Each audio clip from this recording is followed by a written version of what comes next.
দেউচা-পাচামি কয়লা খনি এলাকায় নিয়োগ প্রক্রিয়ায় গড়মিল করা হচ্ছে, এই দাবিকে সামনে রেখে বীরভূমের সিউড়িতে রাস্তা অবরোধ করল আদিবাসী সমাজের মানুষজন।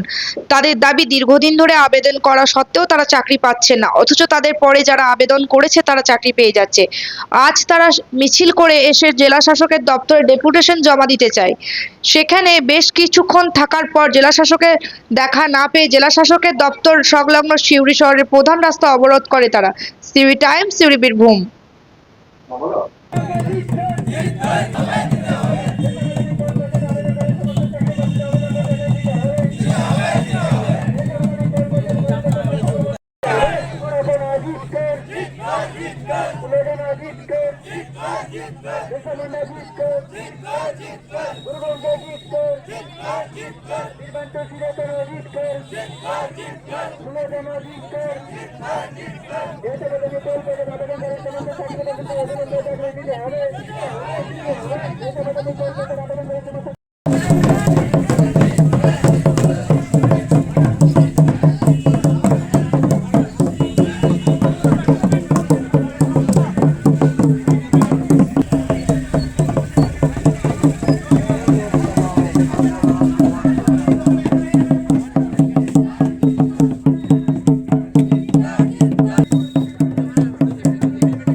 আমাদের চাকরি দাবি দিয়েছিলাম, আমাদের এখন চাকরি হয়নি, যেহেতু আমরা এখানে এসেছি।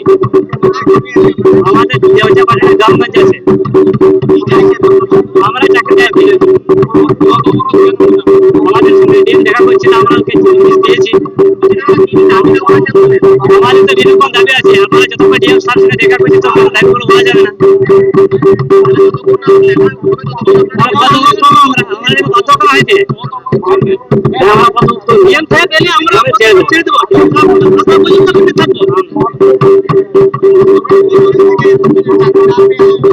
আমরা 22-23 থেকে গেছে, 22-23 সালে গেছে, 22-23 সালে আমরা করেছি চাকরি, আমরা পাই। হ্যাঁ, আমরা পরিমল, আমরা হ্যাঁ আমার জন্য আছে।